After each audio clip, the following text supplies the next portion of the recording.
Welcome back, everybody, to Real Time for the Real Everyday Movie Fan. I'm Josh Williams. I'm Ryan Murphy. I'm James Sheridan. And thank you guys so much for joining us here today on our Real Time Weekly roundup against Portugal, or Real Time Weekly. Real Time Weekly. Yeah, Real Time Weekly, where we kind of give you guys some of the weekly news here.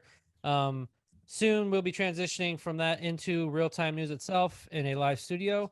We'll be covering other things. I'll be covering those things as well. But let's go on here to some of the news that we had coming today. Now let's go up to the biggest one. I think it's probably the saddest one. Ryan, why don't you go ahead and lead us off with that one, because you were definitely wanted to cover this one, which is very important. Just that Robbie Coltrane has passed away, the actor who's portrayed Hagrid in many other roles, but most famous for playing Hagrid in the Harry Potter films. He died at 72, I believe. Mm-hmm. Yeah, very sad indeed. I think there's a lot of, especially in the UK, there's been a lot of like memorials, or people outside showing support for this, and a lot of the cast of Harry Potter has come out and said their piece and everything like that. Very heartwarming goodbyes. James, what were you gonna say? The Harry Potter fandom is very, very devoted. Yep. And they feel deeply when people like this are lost, especially someone like, the actor who played Hagrid. Hagrid was such an integral character within the story of Harry Potter, but it's such a beloved character because he's basically this gentle giant throughout the series who is always your friend, always on your side, and just intimidating enough to kind of scare off your enemies, kind of thing. So like a lot of people grew up with him being sort of like this uncle type protector, even in just a fictional sort of way. So a lot of people are feeling it very deeply. I've seen time and again on social media people who, if spoilers, but if you've seen at least one of the deaths in Harry Potter, the tribute they give to a specific character, is to raise their wands to the sky, state Lumos, and then a beam of light goes out, and all of the characters do that. So like, I've seen just like people flocking to Universal Studios, the Harry Potter world and Universal Studios, and paying tribute that way, or turning on their cell phone lights in a theater or auditorium or something. So a lot of people are very like, I was too old for Harry Potter. Like, I read the books, I've seen the movies, I understand the appeal of it. I didn't grow up on it the way a lot of people did, but the people who did grow up on it feel very deeply about it, and it's very moving to watch all of these sort of tributes to this seemingly wonderful man. I don't know anything about him outside of the Harry Potter films. Like I'm trying to look up some of the other things he's been in, but like I don't. James Bond. He's in a couple of James Bond films. Yeah, I don't remember him in very many. Oh yeah, I guess he was in GoldenEye. Mm-hmm. And like apparently Ocean's 12 he was in, which I didn't end up seeing, but like, a prolific actor, very well known in England, but very well known for being Hagrid. And this loss is very devastating to a very devoted community. So yeah, very, very important to note. Oh yeah, and I'll probably end up watching. At least I think there's one. I think it's the Chamber of Secrets. It's kind of Halloween-esque theme, so I'll probably end up watching that. It has like a horror. They celebrate Halloween in one section in Chamber of Secrets. But yeah, this death didn't hit me that hard. I mean, I grew up with the Harry Potter books. I didn't read them till much later in life, but I did grow up watching the movies. But it didn't hit me as hard. But I definitely my sympathies go out to the Harry Potter community. I will say it did. I can definitely feel how some people went through. Like when Robin Williams died, that kind of hit me hard.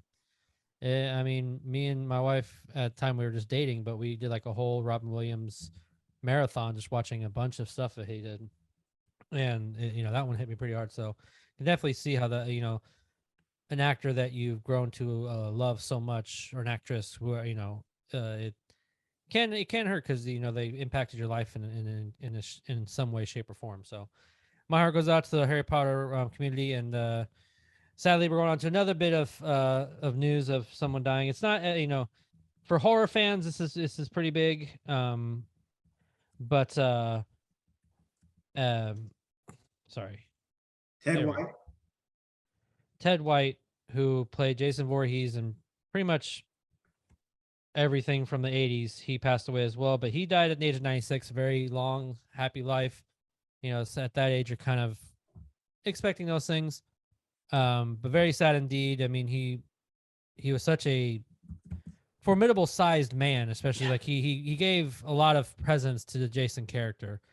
And, you know, that just like this huge ass muff dude who just, you know, wouldn't stop. So he was one of the big, you never knew saw his face, but he was one of the most important character actors, you know, period. When you include people like him and the actor who played Michael Myers or Robert Englund, you know, they're all belong in that category of just these iconic horror actors who Well, like deserves his due.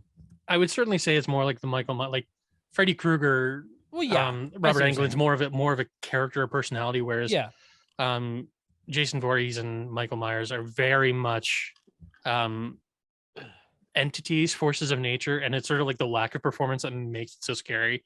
yeah, Because it's the Kuleshov effect where you're sort of projecting your own sort of fears onto this character, and like even without projecting your own fears, like you said, the sheer size of him and like the way that those movies like that character just comes out of nowhere is just haunting sometimes, and just like spine tingling. And yeah, like just seeing him just in the presence of like normal sized people is shocking. He also had a very prolific career as a stunt double.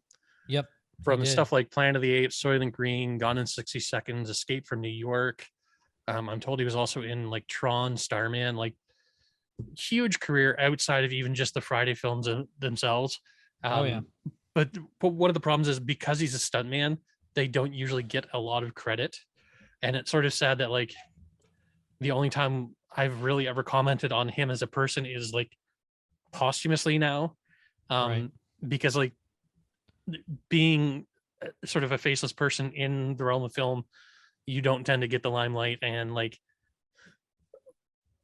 we fully acknowledge that he, you know, he was a big presence. Like that's his entire shtick, is being a presence. And he did very well at that, and had again a very prolific career. So and 96, like a stuntman to live that long, because they live a very hard, dangerous life. And when you live such a hard life, a lot of people end up dying very early, not even necessarily from the job itself, but from the after effects of that job. The wear and tear that your body kind of goes through. For him to live to 96 is just astonishing. And yeah, I mean, it's been a pretty sad year for deaths. I mean, we lost the Queen, we lost Hagrid, we lost Betty White, which I always figured Betty White would outlive all of us. That's just me. That was bordering the end of the year. So like, it was like days before the end of the year. It was like 2 weeks for her birthday too. That was her 100th birthday. Yeah, for her 100th birthday. The sad thing about that was the Time magazine I had already put out Betty White at 100. Yeah, I remember that. Not Time, but it was People magazine, whatever. And I was almost positive the Queen was not going to outlive her son, but then, you know. But anyway, so our heart again goes out to the horror community, and for me too, I definitely watch the movies he was in when he played Freddy Krueger, or not Freddy Krueger, I'm sorry, Jason Voorhees. And it's Halloween time. Go out and enjoy those films. But let's go into some more interesting news. It's more movie news related, not necessarily deaths. But what kind of it's never been fully confirmed by Kevin Feige or Marvel, but there is a report out here, according to Esquire. Apparently, according to film/film, who independently confirmed this news, Harrison Ford is set to replace the late William Hurt, also rest in peace, as General Thaddeus Thunderbolt Ross, and will be appearing as Red Hulk. So that's a very interesting. Is the Red Hulk aspect of it? I don't think confirmed? The Red Hulk is confirmed, but everything I'm hearing and seeing is that he's going to be playing Ross, who is very famous for, you know, not just being a Hulk villain, but was very involved with the Thunderbolts Yep. in Oh, yeah. one of the more recent iterations, was a very key member of the Thunderbolts in a recent iteration. And of course, we know Thunderbolts is coming. The rumor circulating around this, again, all of this is unconfirmed, so we can't say that it's actually happening, but it seems fairly. There's a degree of confidence that this is probably going to be a reality, that he is Yeah. going to be playing him in Thunderbolts, which totally lines up with, you know, And also Captain America 4 is the big The New Order, is New the World Order. yeah. New World Order is also So that is the both- question around it then, because he was Red Hulk in the Thunderbolts, is he going to be Red Hulk on film? Like, first of all, Harrison Ford, prolific actor, Oh, you know, iconic, so many Oh, yeah. very famous roles, you know, two of the most famous franchises of all times. He's, you know, one of the lead faces and is the lead face on the other one. the day he passes, I will bawl my eyes out. Seeing him in the MCU is something I never thought I would actually see. Right. But he's kind of perfect for this type of character because he's got that sort of like older grumpy guy, but like you don't want to cross him kind of thing. And while I wouldn't necessarily see him as a Hulk type character, he's perfect for Ross, but I'm very curious to see how they're going to do with him Right. performing as Hulk, because I like, if they're going the same way they do with his name is escaping my mind right now, the guy who played Bruce, Mark Ruffalo. Mark Ruffalo. The way they do Mark Ruffalo is like they actually capture his performance Yeah. and put that into Hulk's face and Yep. physicality and all that stuff. So I don't know that you're going to get Harrison Ford in sort of a motion capture suit necessarily. Maybe he'll be up for it. I don't know. That man is completely unpredictable. I just the idea of seeing Harrison Ford, grumpy, stoic-faced Harrison Ford, going, Yeah. like it's just the greatest thing. Well, I mean, wasn't that? I haven't read too much Red Hulk, but isn't that kind of the thing with him? Is that he's not completely rageful? Like that's I don't even like know. he's supposed to be I'll take one of the this ones that with that is in control. Yeah. And like him being so sort of stoic but like grumpy, it's like that would kind of fit that bill. I'm not super familiar with Red Hulk, so Yeah. I'm just speculating. But When it comes to this news, you guys know I'm most excited about all this. And it's not the fact that Harrison Ford is going to be playing Thunderbolt Ross, and yes, he may play Red Hulk, but out of all this, I am excited for the fact that we're going to see a big ass lush mustache on Harrison Ford's face. And I've never seen that before. It's going to look awesome. now There's this I huge want caterpillar right there. now I want him to shave it on screen just to annoy Josh. I'm Nah, not man, I wearing want this that ridiculous big thing. old mustache. It's like- I mean, if it's, like I said, it hasn't been confirmed by Kevin Feige or Marvel Studios officially, but a lot of this stuff, I mean, a lot of that news also is never confirmed with Spider-Man No Way Home. So for me, like lately, a lot of these things that news breaks, like, yeah, you take it with a grain of salt, but a lot of times, like, at least lately, a lot of the stuff has been correct. It really, So- I think the delineation here between what's usually rumored and what is pretty reliably going to become fact is the type of people who are presenting this information kind True. of thing. When And you their track see the record. same thing put on Reddit, Twitter, different forums, but without a source and whatnot, and reported by basically blogs acting as news sites, Yep. that stuff I take with a grain of salt. But when you see it in like Variety and like major publications and whatnot that are announcing these kinds of things, even if it is based on slash film, which I would count as more of a blog type, Right. maybe a bit less credible, but because other sources other places are picking this up, I think it's more reliable information. Not necessarily so. That's why we're very specifically stating that it's rumor and it's unconfirmed, hedging our bets here that we don't want to be one of those blogs that just says this is happening, and it's like we don't know that this is happening. We're hearing that this is happening. It's possible, seems very likely, but we can't say 100%. We are not insiders. We don't have this information ourselves. So we will see what comes of these. We will see, I'm sure we'll get some definitive news sooner rather than later. Because it's actually going to be a while until Thunderbolts comes out, which makes you wonder when are they going to pop up again? Because you'd think they would need to pop up again, just to kind of help keep that in the back of people's minds. And I know some people, I mean, we were just talking about it with our She-Hulk review, how they kind of throw in a lot of characters in people's own stories, but that was to me one of the biggest issues I had from like when MCU first started, is that things didn't feel as connected. Whereas now you definitely feel that connection because people are popping in other people's shows, which is I'm perfectly cool with. So we will see if we have what's her name, Miss Hydra, Madam Hydra, whatever the fuck her name is. You guys know what I'm talking about. Val. Val. There we Yeah. go. See her I'm show a- up and recruit some more. But go ahead, James. You're gonna say something. In terms of the cameos, I'm fine with it if it's handled well. My problem is that a lot of the time a lot of the cameos feel shoehorned.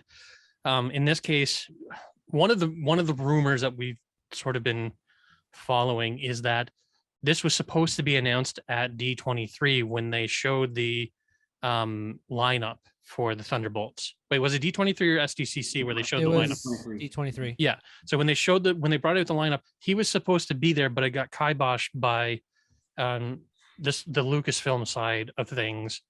We don't know that that's true. It may not be true. I know Ryan has things to say about that.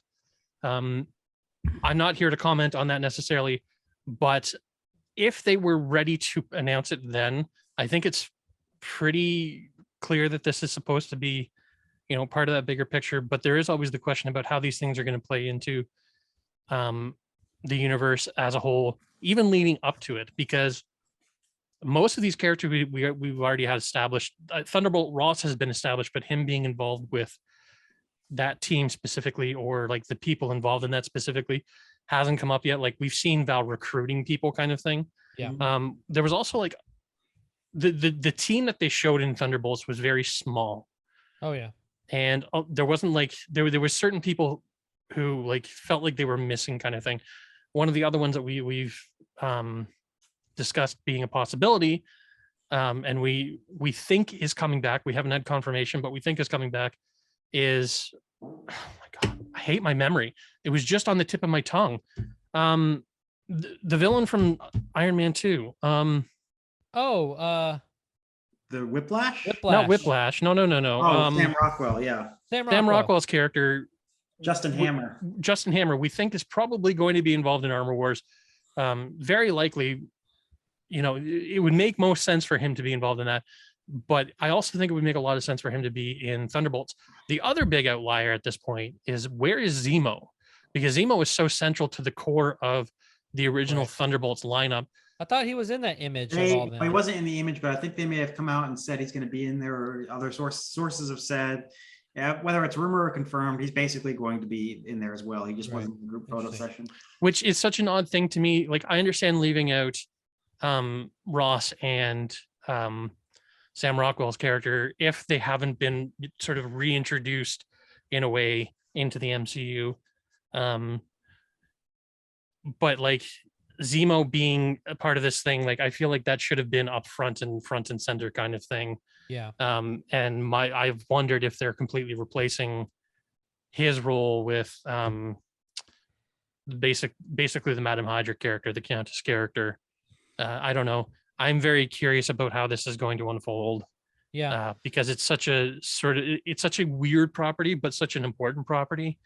And I think that in the absence of an Avengers team in the MCU as it currently stands, there's going to be a void that's going to need to be filled. And there's going to be we know that there's going to be disasters coming up with certain properties, and there's going to be a need for a team to fill that gap, which has always been my theory, that the Thunderbolts are going to be the public team and the Young Avengers are going to be the private team that actually carry on the spirit of the Avengers. Yeah. So I'm very curious about how this weighs into all of that. Yeah. I've gone off on a tangent here, but like, no, it's fine. Going back to Harrison Ford itself, I would really like to see how this impacts that and what involvement he actually has. Because I can't see him being like a secondary character in this film. Oh no, not by any means. I'm excited that they're bringing back Thunderbolt Ross. Recasting William Hurt. I think it's a great choice. I'm curious to see how he's going to be brought into with the Thunderbolts, and how he's going to be brought into the story. One last thing I'll just bring up about Thunderbolts, since we're discussing it. I'm excited for all the people they announced, except for one person, and that is Bucky. Yeah. That I want to know how he got put into, because basically the Thunderbolts are basically Suicide Squad. They're a bunch of villains who get put together for a cause. Mm-hmm. Bucky's development from what he got, which was a great development of his character, in Falcon and Winter Soldier doesn't mesh well with that. I have a theory. Okay, go ahead, James. So help me out here. In terms of like the Thunderbolts as a team has all like people keep comparing them to the Suicide Squad, and to a degree, yes, they're villains that were put together to be heroes and whatnot. But like the thing that was interesting about them is that it was always a double cross. It was always intended to be actually villains in the like it's villains who are state sponsored to be a Suicide Squad type team. But the entire thing was Zemo was pulling the strings the entire time. It was always his team. He was always in control, and they were still villains kind of thing. And that it's that double cross that makes them such an interesting dynamic, especially in the absence of an Avengers team. I have a feeling that Bucky is there not to be an actual member of the team.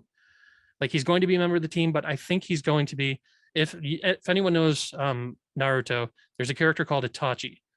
And Itachi is famous for having done villainous things, but you find out that he was actually working for his original village, kind of spying on the bad guys, infiltrating the bad guys and being a spy within the bad guys. And I think that's what they're doing with Bucky, is that someone has asked him to, that they don't trust that this new team that the Countess has put forward to be this sort of like public superhero team. It doesn't trust that they're actually on the level, and sends Bucky in to be, because of his shady past, they would accept him as a villain turned hero kind of thing. And he's supposed to be sort of a double agent within the organization. And maybe ends up like even liking some of them and like working alongside some of them, because some of them are not so bad kind of thing. And there may be even like a division within the group of like, these characters are very clearly meant to be Thunderbolts. And then a few of them are kind of like, well, I wanted to be something better, that I really wanted to, the redemption kind of thing. Yeah. And that's how I feel about Yelena as well. I feel like she got roped in because of Val. You know, she gave her a job, whatnot, but I think she'll hopefully see the error of what Val is and what she does. And then, you know, if you're right, that which would be great, then that would give the reason for him, you know, kind of getting Yelena away from that and kind of becoming an Avenger. Yeah, maybe it's Hawkeye that asks him to go in there because, of course, he can't go in there, or maybe it's Sam. You know, Sam can't go in there himself because he's Captain America, but Sam asking Bucky to keep an eye on them. True. And Sam can't come out and actually say, I oppose these people because I know they're not on the level, but sending in Bucky to me would be like a great double agent. Completely theory. I have nothing to back that up whatsoever. No, yeah, but that's a great theory. Because he is such an outlier on that team, to me, that would imply that there's a reason why he's on that team that isn't straight just villain turned hero kind of thing. It's like he's still on that path of, you know, redemption himself, but because of his past, he makes a great sort of double agent on that team. That would be cool. Yeah, so let's go ahead and we'll see how that story develops. We'll kind of keep everybody updated throughout the weeks. But let's move on here to our last bit of news. I believe that we have, we're kind of keeping you guys updated on the Blade fiasco that has been going on at Marvel Studios. And apparently, according to various outlets, that Blade has basically been shut down for further development, and they completely threw away in the trash can the script and is rewriting it from the ground up. This is good news for fans, but it's also like, damn, like what happened that the whole thing just got, and reports out, this part that's all factual, but this part is just a rumor that it was Mahershala Ali who threw that script in the trash. And since the show was made around him, he wanted a better script, so they're rewriting. See, I'd heard it was Feige. Feige hadn't actually gotten hold of the script. Okay. And once he did get hold of the script, he kind of like, he was really not happy with it. And like, obviously Mahershala Ali has been very vocal about not being happy with it, but I wouldn't be surprised if it was sort of a double edge of like, neither of these guys are happy, and these are the two guys you have to make happy on this. Yep. And of course, we've lost the director to other projects and whatnot, which was part of the original news. But to me, that always sort of implied that there was something deeper going on than just moving the date. I seem to recall that it was reported at the time that there was rewrites going on, but it seems like it's a complete extensive rewrite from the ground up, which a lot of people might be alarmed about. But that happens from time to time. Maybe not this late in the process, because like we're like weeks away from filming, but it's still, you know, it's for the better that they're going back and starting over. Now, of course, the unfortunate side effect of this is that as we saw last week, a lot of or the week before, sorry, a lot of dates have moved now.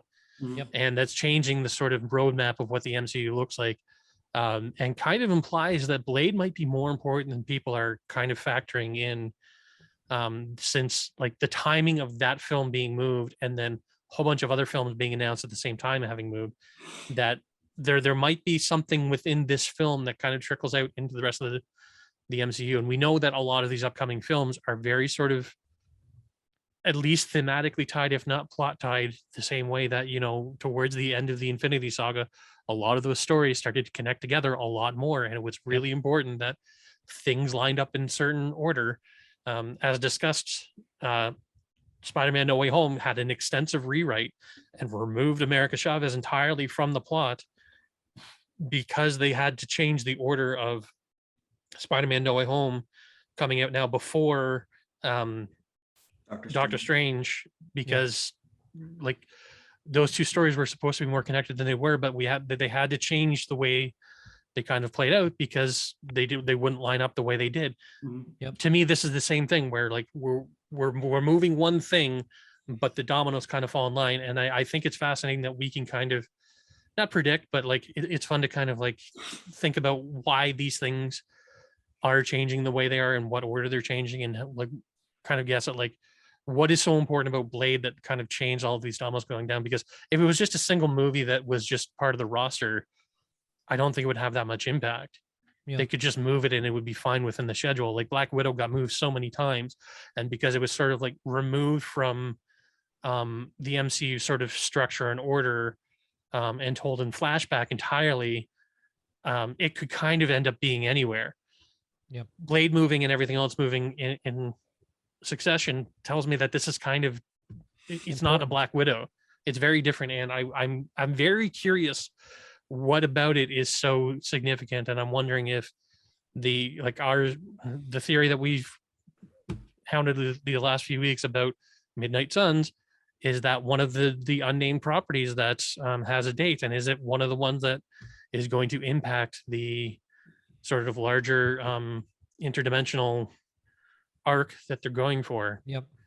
Yeah, because with the Midnight Suns, you get into a lot of the mystical side of things, the interdimensional things, especially if they bring in Ghost Rider and a lot of the underbelly things with Blade and vampires and so on and so forth. So I mean, I have a feeling, and you got also feeling this is Mahershala Ali. He's gonna be a big focal point, whether he's Blade or not. I mean, this is a big ass star, and you want to put him in the forefront of a lot of people's minds. Kind of how in the Marvel and Marvel Studios TV area, there have been reports that Charlie Cox's Daredevil is going to be a big focal point, and it's proving that with him being She-Hulk, being with Echo, his own show, and a few others, some other stuff possibly. So having that happen, you see that happen, it makes total sense to me. It just, Ryan, are you at all shocked that all this has gone down? Here's a big question: do you feel like Kevin Feige has taken on too much more than he can handle?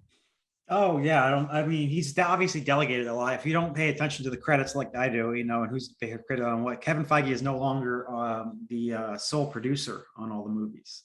You see the producer credit used to just say produced by Kevin Feige for all the movies from, well, the first two he shared credit with Avi Arad because he was still like transitioning out from Marvel Studios, and thank God that went away. And Incredible Hulk was also with Galen Hurd because of rights issues, and the Spider-Man films were also with Amy Pascal because of Sony. But other than those, from Iron Man 2 up until like Ant-Man and the Wasp, it was just produced by Kevin Feige, and he's still credited on a couple of films. Like one of the latest films was Doctor Strange 2. He was just produced by Kevin Feige. But if you don't know, there's like this, they call them the Marvel Studios Parliament. First of all, there's Louis Esposito and Victoria Alonso. Whatever. The point is, those other guys are starting to share the producer's credit with him, and so he's obviously delegating a lot more now because he's just got a lot more going on. He's in charge of a lot more, so he has to. So I don't know if this is just showing that it's the whole shebang is just stretched too thin. There's just too much going on. But hopefully, I don't know. We'll see. We'll see. I think I can agree as well that We'll see if they like slow down their content output, And from From what the it sounds sounds of it, like, they're they're not. not. because What it Like they've sounds got like, the we're next, getting a what, lot 3 more years stuff planned coming out. soon. Because like literally, like it used to be that they came. I mean, there was no rhyme or reason at first. There was like a couple films one year and no films in 2009, whatever. But starting around 2013, it was 2 films a year in 2013, 14, 15, 16. And starting in 2017, there was 3 films a year in 2017, 18, 19. And then starting in 2021, obviously 2020, this skipped entirely. But starting in 2021 with the new saga, they tripled their output from 3 films a year to 4 films a year plus 5 TV series, Yep. which is insane. Like they just tripled or quadrupled their amount of content output overnight, and it Well, was you also have to look at what was happening behind the scenes with each of those sort of shifts. The first few films, they didn't think were going to be much of anything. well, They yeah, were no, still under the they Paramount progressed. umbrella, so they only had the deals that they had. So there wasn't as much output. Once they got into the second phase and had a little more control over things, and then when Disney bought them, they had even more control over things. They could start putting out more. They also had Ike Perlmutter pulled back from having much control in this Yep. stuff. But there's also a lot of corporate pressure on this stuff too, because Marvel is such a big tentpole for Disney, and because Disney Plus came out and was giving all of their properties an opportunity to start doing things on a smaller scale, but also in a lot more ways, kind of thing. They could start doing more projects. So it's not just simply like they just started scaling up. There's reasons why they were scaling up, and maybe it's to the detriment. I can't say. I want to see the whole thing kind of play out, because even in phase 1, there were duds of films. Like Iron Man 2 was not great. Thor was not great. The back end of Captain America was not great. What is that face? Captain America, the first Avenger. Civil War was awesome. Captain America, the first Avenger, the first half of it was outstanding. The back half was not great. I see what you're saying. I think the whole film's pretty awesome. That's pretty good. But whatever. But I mean, Thor 2 was not great. I see what you're saying. There have been duds along the way. Everyone's kind of like panicking and seeing like they think they're seeing the writing on the wall, but like we're also judging the entire Infinity Saga as a whole after the fact, after having seen how all of it comes together, kind of thing. And a lot of it didn't come together for a long time. A lot of it wasn't as connected as we would like. And I think that we need to give the same sort of not faith, but like understanding that they're trying to tell a story. Let's let them tell the story, and we can judge how successful that story was in its sort of rollout after the fact. Maybe they are stretching themselves too thin, but they're treating it as a studio, not as like a studio within Disney anymore, but it's basically its own studio. And the way studios kind of work is they have to kind of ramp up their production in order to continue to make massive hits. And the way the industry works is you have to keep making massive hits. Now, Marvel has not had, I don't think they've had a financial failure in all of the MCU so far, but at the same time, hang on. At the same time, like you still need to keep producing, kind of thing. So I think there's a lot of business decisions. There's a lot of behind the scenes decisions into these things. I don't think the ramp up of so many productions is as scary as people think. I think the only concern would be specifically Feige himself, but as you've pointed out, Ryan, he's got a lot of help. And as a head of a studio, you can't do everything yourself. This was something Stan Lee learned when he was doing the comics, was like he had his hand in almost every comic at one point, and you just can't write that many comics per month. And he started to hand things off and delegate things to other people so that he could see the bigger picture, kind of thing. And Kevin Feige's always been the bigger picture kind of guy, and he needs to rely on the people around him to be able to produce these things. So And maybe this won't pay off, maybe it will, we don't know, but I'm willing to give them the benefit of the doubt, because once you take the entire Infinity Saga into perspective, it's an outstanding saga. Some hits and misses here and there, but on the whole, it's great. I'm willing to give them the benefit of the doubt with this one to see where it's going. Phase 4 has been sort of lackluster so far, but I think they're putting pieces into place, kind of thing. Yeah, and I agree with everything you said. I'm just worried that maybe he hired the wrong people to be his delegates, because Possible. you want people to see, because Kevin Feige has a wonderful brain as far as the vision of what he created with the Infinity Saga. Mhm. And if you need help, you need to make sure you hire people who see the But he same wasn't way you do, alone not on the just where he Infinity Saga hasn't. either. There were Yeah, a lot of the same people like were still there during the Infinity Saga. yeah. So Yeah, but now that they've given more power or more authority, that just kind of shows you. oh, you froze. So I don't know if it's recording you or recording me. So I just have to wait. Josh looks like this. There you What's go. that? There we go. Okay.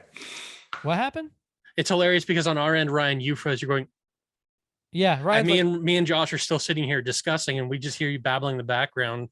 Oh, it's frozen. They're not doing anything. What's going on? And Josh is still going on and on, making points, making brilliant points, and you heard none of that. Yeah. No, it just makes me wonder, like, yeah, these people were working with him at the time, but they weren't given they didn't really have any authority. Now that they do, you start to see how their mind thinks about the industry and how they think about this world.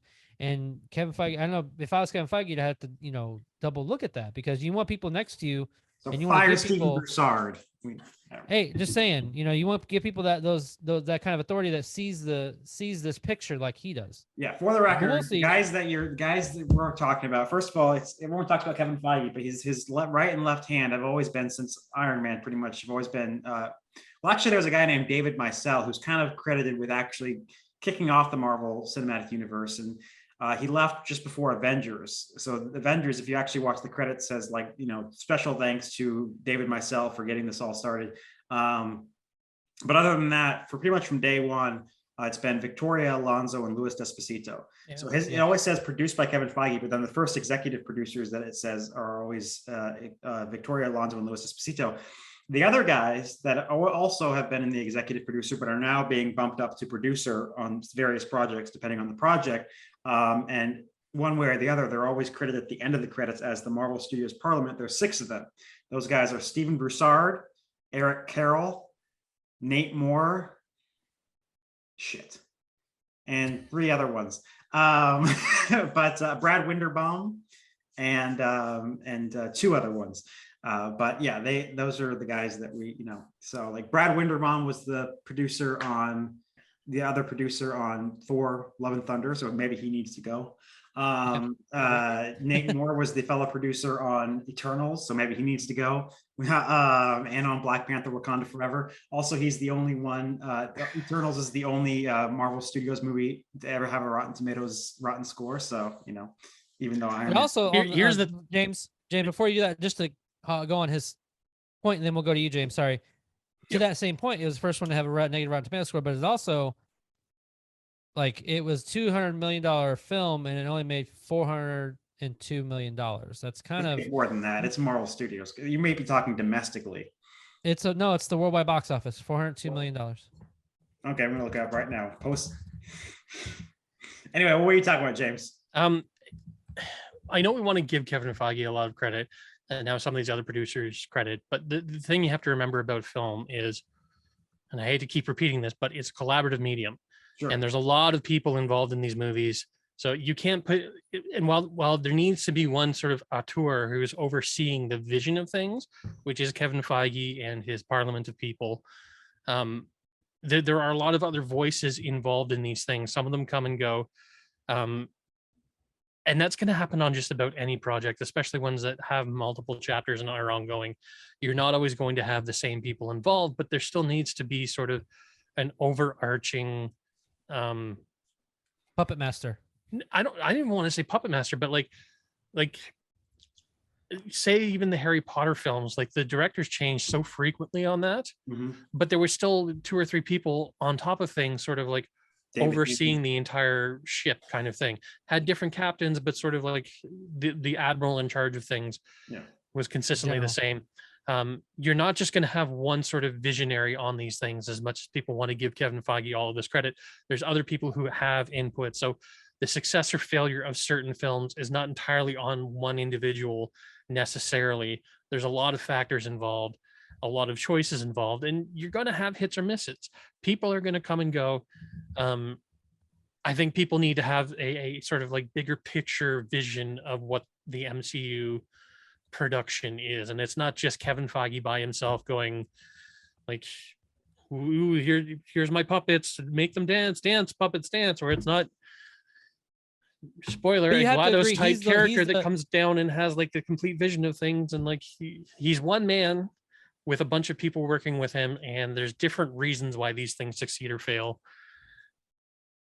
James, but you have to agree he's probably the only man that has a big ass, like in his office, a huge ass board with all these names and all these like strings that are I guarantee you this. every single person who's doing any sort of writing in that has big ass boards with cards on them, with all kinds of writing on them, and with like roadmaps and with I can get like say if a person in charge of a show, but he's like he has them for like everything, whereas some producers have it like for a specific show or TV show or movie. He's like the only one I vision that has like everything. And like, this is. But my point is that he's not the only one who guided that map. It's a lot of people's input that guide. He may be in control of that map, and that may be hanging over his desk. Yeah. But it's a lot of people who helped him build that map kind of thing. And those maps, those boards are ubiquitous. I work in TV.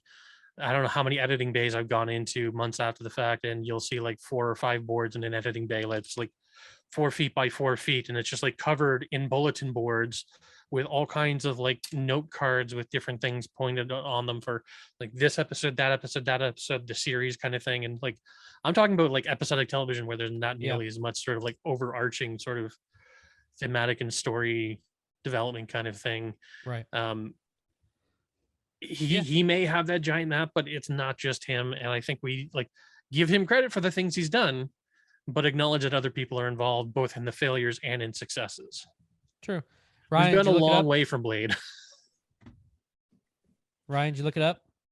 Oh yeah, you're right. It made $400 million. That's it only made $402 million. I apologize, but that was hard for me to believe because that is devastatingly low for a Marvel movie. Usually it's just you slap the Marvel name onto something and it makes $1 billion. You could slap, I've said before, and I guess I'm proven wrong now, that you could slap the Marvel name on like Teletubbies, the movie, and it would make $2 billion.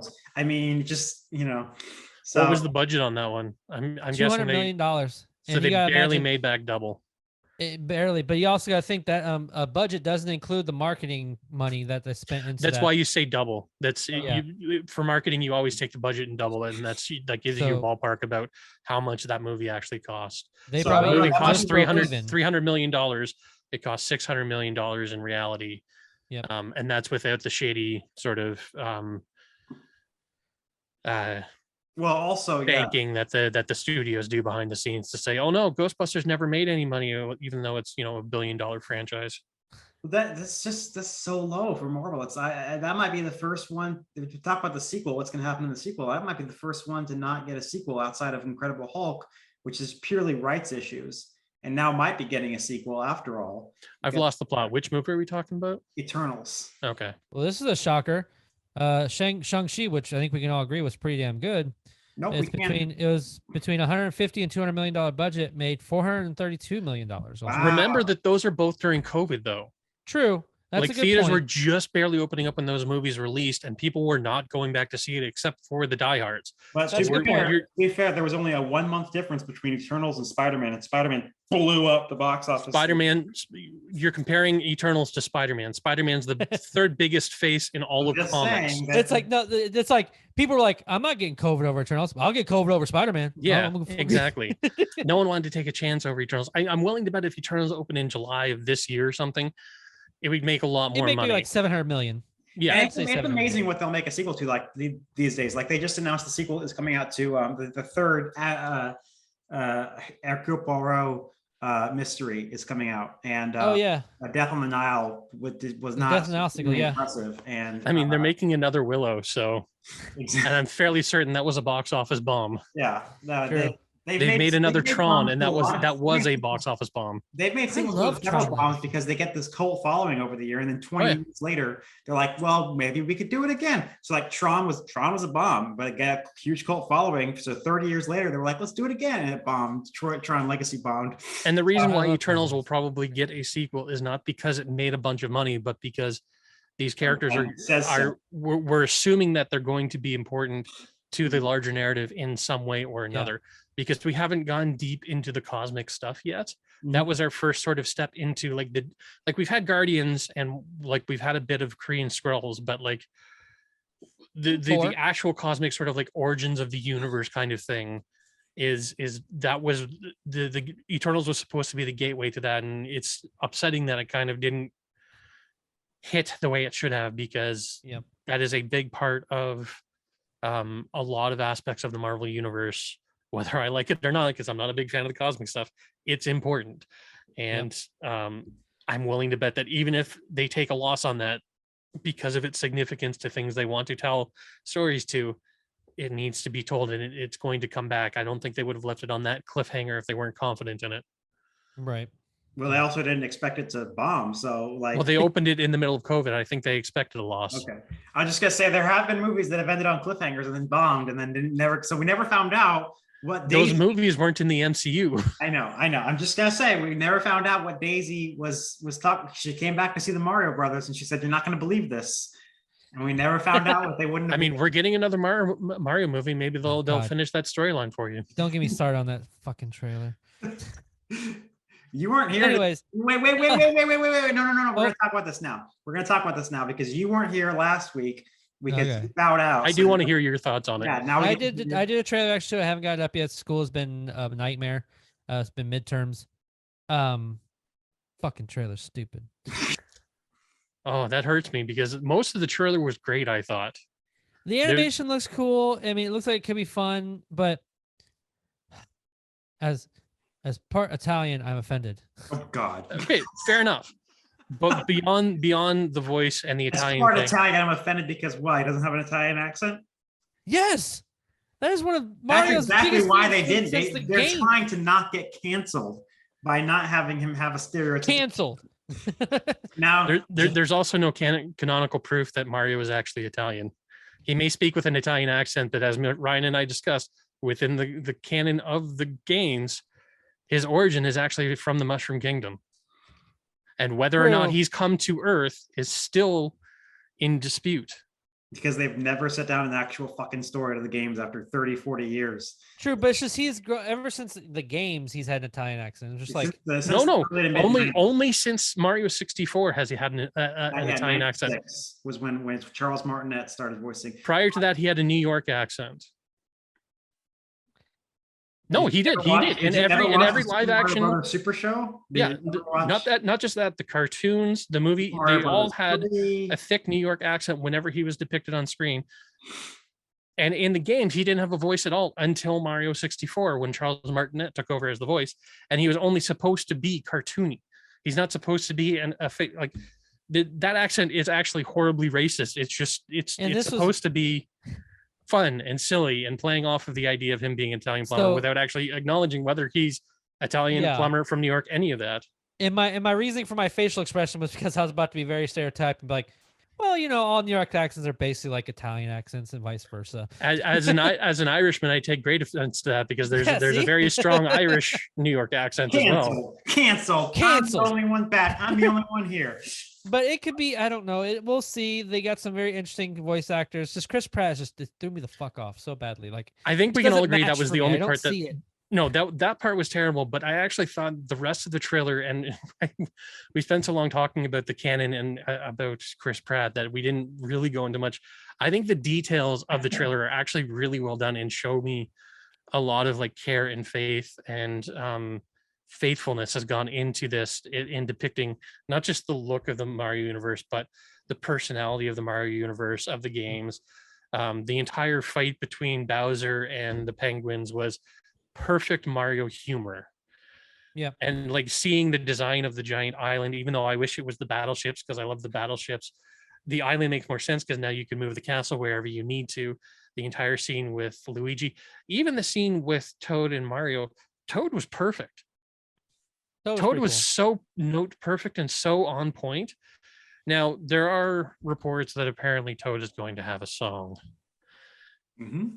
And that breaks my heart because that is not a voice that should be singing. Now, if they make a Yeah. joke out of it, maybe that'll be fun. But like from my understanding, it's supposed to be like a big musical number, and it's like, don't do that. Please Right, don't do that. But no. anyway, the rest of the But- trailer I thought was outstanding. The only thing that really, really irked me was, as Ryan notes, like we've never had a definitive story for Mario, and I would like to have a definitive story for Mario. And this is probably going to be the closest we get from a Nintendo property itself, because this isn't a studio doing it. This is a Yeah. Nintendo through Illumination Yep. doing it. So this And is as that's close to the sources we're going to get in terms Yeah. of a movie. I'm looking forward to seeing what they do. I want an actual faithful That could be a story for good thing Mario. or a But bad thing. That could be a good thing or bad thing, because if you remember, I mean, World of Warcraft was developed by the company, and we saw that to one. me, this is more of a, from what I'm seeing, this is not like, even World of Warcraft trailers look terrible. They did Well, I not look good. This to me looks like it's actually faithfully Mario. To me, this is the same thing as Marvel getting control of their properties and getting to do a movie. This is the Iron Man of the Nintendo universe. Yeah. Kind of And thing. this And could I do also just think I be- think that's actually what they're intending to do. That's why Donkey Kong Right. is involved in this, is because they're going to spin off and do a Donkey Kong movie, and then That'd be do a fun. Link movie, or Zelda movie, or whatever you want to call it, and And do a maybe Super a Smash Metroid. Brothers movie.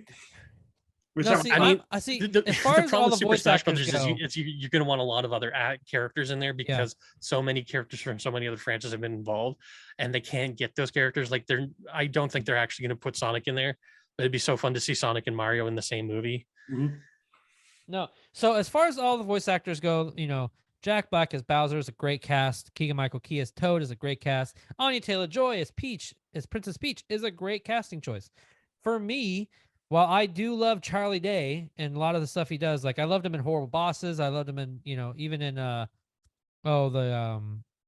fucking, oh god, kaiju movies. Oh, Pacific Rim. Pacific Rims, he was good in those. To me, his kind of comedy is not what I pictured for Luigi. And But and like as editors, like definitely James, we all know audio is very important to a movie. And this could just be me personally, but hearing Chris Pratt as Mario and then Charlie Day as Luigi, I don't know if I will be able to get past the it in Charlie movie. Day We will stuff see. sounded fine to me. I didn't like it. There's nothing you And hear that's a him. personal preference. No, too. you can hear him screaming, and that's what Oh, Luigi wow. does during a lot of that's kind of Luigi's shtick in this. If Luigi's not on his own, or even when he's on his own in like Luigi's Mansion, is that he's sort of like the bumbling brother. Mario's the hero, Luigi's sort of the bumbling one. And like it was almost note perfect. And I'm excited to hear what he does with that character. But like Keegan-Michael Key was one of the ones I was worried about, because his brand of humor is very much not Mario. And he's, again, note perfect as Toad. And it's like, outside of maybe doing a musical number that's rumored, I think that from what little we saw, I have faith that he's actually doing the character. I was worried about Jack Black, because Jack Black is I was excited about always Jack Jack Black, Bowser. but he's doing well as Bowser. I'm curious to hear what Donkey Kong's going to sound like, but Yeah. Donkey Kong outside of the cartoon show didn't really have much of a voice, so he's kind of a blank slate to work with. I don't know, but I'm not worried about most of them. The only one I was worried about was Chris Pratt, and unfortunately Chris Pratt's going to Chris Pratt all over this thing. Yep. And Just Chris Pratt everywhere. it's unfortunately I'm just going to have to live with it, because I'm not going to get the Mario voice I want. They're not going to change it. Yep. This isn't Sonic. They're not going to listen to us, but Right. because unfortunately, it's one thing, they would have to redo all of the animation, because they have to do the animation based on the voice, and it's not just as simple as having someone redub the voice now. Yeah. Like they would have to redo a lot of stuff to recast it, and they're banking on Chris Pratt being sort of the face of this. And maybe it'll work in the movie. It's just when I saw the trailer, I couldn't get past it. I'm with you on that one, but I think the rest of the trailer evoked Yep. most So- of what I want from a Mario property, and seems fairly faithful. And like Ryan keeps saying, this seems like it's going to be his origin story, how he arrives in the Mushroom Kingdom. I hope to go further back and explain, where he came from, whether it is New Donk City, whether he was born on Yoshi's Island, how all of that stuff comes together like it does in the games. But like, give me the actual story, the definitive story, and then go from there. Come on, James. He's an Italian plumber from New York. We all know this. No, just kidding. If that's the story they're telling, fine, but just give me some definitive version that says that, because I can't find anything outside of Mario's Time Machine. I actually said it wrong in the last one. I said Mario in Time or something like that, which isn't the title. It's Mario's Time Machine, where he mentions he's from Brooklyn, and it's like this was a third-party game not handled by Nintendo for DOS. It was an educational game. So like its place in canon is nebulous at best. Right. So I'm not going to take that as canon. Everything else doesn't really state where he's from. And I'd really like to have some sort of like, I don't care if he's Italian. I don't care if he's from New York. If that's the story they're telling, just give it to me and let me know. But give me a definitive source, please. Oh yeah, I agree. All right. Anything else before we wrap up tonight, guys? I think that we pretty much covered everything we needed to for this week. Thank you guys very much for watching. More importantly, what are some of the news you guys found exciting? If we missed anything, let us know in the comment section below. But what do you think of the news that we have given you guys this week? How saddened were you by the passing of Ted White? And I always forget the actor's name, and I do sincerely apologize. Robbie Coltrane. Yes, thank you. And also, what do you think about the Blade news? Do you think it's great that they scrapped the thing, or does that make you worried? Leave your comments and let us know. Also, if you like what you watched, hit that like button, subscribe to the channel so you can receive all of our content we have coming for you here on Real Time. That's all we have for today. I'm Josh Williams. I'm Ryan Murphy. And I'm James Sheridan. And thank you for keeping it real with Real Time. Lumos.